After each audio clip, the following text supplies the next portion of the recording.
अध्याय 4 विकर्षणों का युग। लकड़ी की झोपड़ी के अंदर का कमरा आरामदायक था, हल्की सुनहरी रोशनी से जगमगाता हुआ। आर्या एक आरामदायक कुर्सी में बैठ गई और किताब खोलकर पाठ 2 एक पुराना प्रश्न पढ़ना शुरू किया। किताब के अंदर का पाठ ऊर्जा से धड़कता हुआ प्रतीत हो रहा था, जैसे इसके रहस्यों को साझा करने के लिए उत्सुक हो। पेज पलटते ही एक चित्र उभर कर सामने आया, जिसमें एक छोटे बच्चे की चौड़ी जिज्ञासु आंखें थीं, जो रंग बिरंगे खेलपूर्ण विकर्षणों से घिरा हुआ था, गेंदें, खिलौने और चमकते हुए तारे। इसके बगल में एक वयस्क की छवि थी, जो चिंतित भौहों के साथ तनाव और जिम्मेदारी का प्रतिनिधित्व करने वाले ग्रे बादलों और उलझी हुई रेखाओं से घिरा हुआ था। पाठ ने शुरू किया। बच्चों को अक्सर स्पंज की तरह तुलना की जाती है, जो अपने चारों ओर की चीजों को असाधारण ध्यान और उत्साह के साथ अवशोषित करते हैं। लेकिन जैसे जैसे हम बड़े होते हैं, ध्यान केंद्रित करना अधिक चुनौतीपूर्ण हो सकता है। विकर्षण बढ़ जाते हैं और मन अनेक चिंताओं से बोझिल हो जाता है। जैसे ही आर्या ने पढ़ा, उसने अपने बचपन की यादें ताजा कीं, कैसे वह आसानी से एक किताब या खेल में घंटों तक डूबी रहती थी। वर्षों के दौरान उसका ध्यान समय सीमाओं, सोशल मीडिया सूचनाओं और जिम्मेदारियों की अनथीन सूची से टुकड़ों में बंट गया था। चादर में ढका हुआ व्यक्ति फिर से उसके पास प्रकट हुआ, किताब की ओर इशारा करते हुए। इस पुरानी प्रश्न पर विचार करो, हम बड़े जीवन की जटिलताओं के बावजूद कैसे एक बच्चे की तरह ध्यान बनाए रख सकते हैं। आर्या ने एक पल के लिए सोचा, क्या बच्चे जैसी एकाग्रता को फिर से प्राप्त करना संभव है? व्यक्ति मुस्कुराया, हाँ, यह संभव है। कुंजी यह समझने में है कि उम्र के साथ आने वाले विकर्षणों को कैसे प्रबंधित किया जाए और उस युवा जिज्ञासा और संलग्नता को फिर से चैनल कैसे किया जाए। किताब का अगला पृष्ठ व्यावहारिक रणनीतियों को समर्पित था।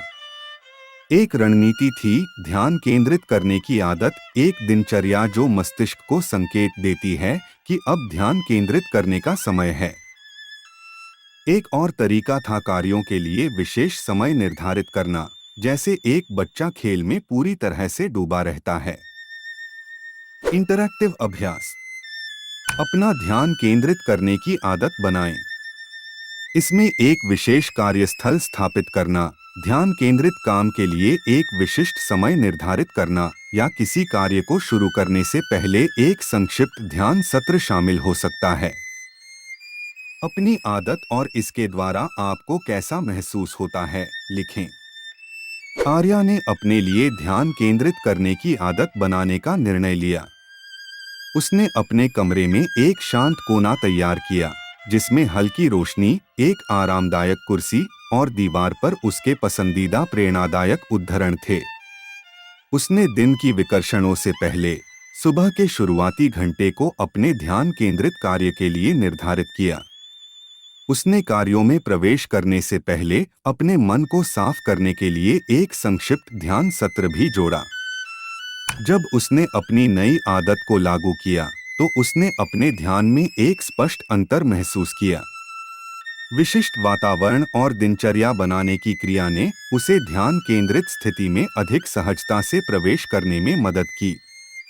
किताब ने फिर सावधान एंगेजमेंट पर एक खंड पेश किया, एक तकनीक जो कार्यों के साथ सक्रिय रूप से जुड़कर ध्यान बनाए रखने में मदद करती है, जैसे एक बच्चा खेल में पूरी तरह से डूब जाता है।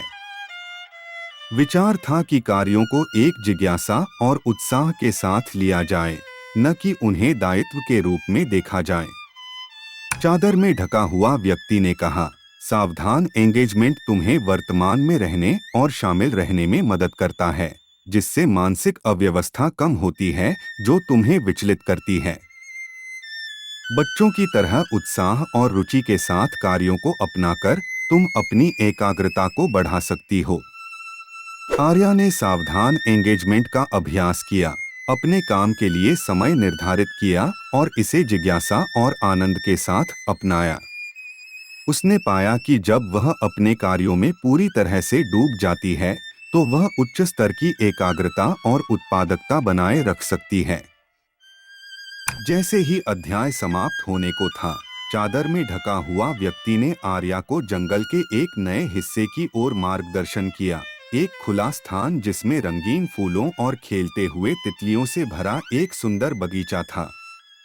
यह बगीचा उसकी एकाग्रता के पुनरुत्थान और ध्यान केंद्रित कार्य में खुशी की पुनः खोज का प्रतीक था। व्यक्ति ने कहा, तुमने उम्र के विकर्षणों को प्रबंधित करना और बच्चे जैसी एकाग्रता को अपनाना सीख लिया है। याद रखो, एकाग्रता सिर्फ एक कौशल नहीं है बल्कि एक अनुभव है। अपने मन की देखभाल करके और कार्यों के साथ पूरी तरह से जुड़कर तुम स्पष्टता और उद्देश्य बनाए रख सकती हो। आर्या ने एक नई आशा और संकल्प का अनुभव किया। उसके सामने का बगीचा उस प्रगति का प्रमाण था जो उसने की थी, और सीखे गए पाठों ने उसे ताजगी के साथ अपने कार्यों को अपनाने के लिए प्रेरित किया। किताब फिर से चमक उठी। अगले पाठ का शीर्षक प्रकट करते हुए पाठ 3, एकाग्रता की निराशा। व्यक्ति ने एक मार्ग की ओर इशारा किया जो जंगल में गहरा जाता था, जहां एकाग्रता बनाए रखने के नए चुनौतीपूर्ण मुद्दे जारी रहेंगे। क्या तुम एकाग्रता की निराशा की प्रकृति का पता लगाने के लिए तैयार हो? व्यक्ति ने पूछा। आर्या ने सिर झुकाया, यात्रा जारी रखने के लिए उत्सुकता से कहा, हाँ, मैं तैयार हूँ।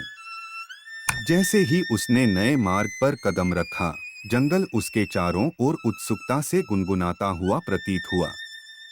वह अगले सेट की चुनौतियों का सामना करने और एकाग्रता की समझ को गहरा करने के लिए तैयार थी। अध्याय 4 समाप्त।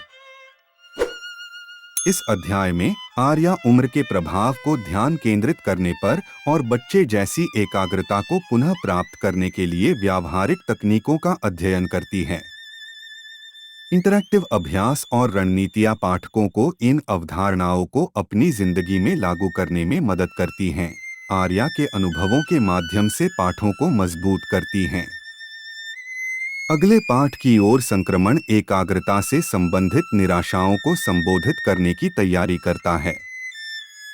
बताइए जब आप अगले अध्याय के लिए तैयार हों।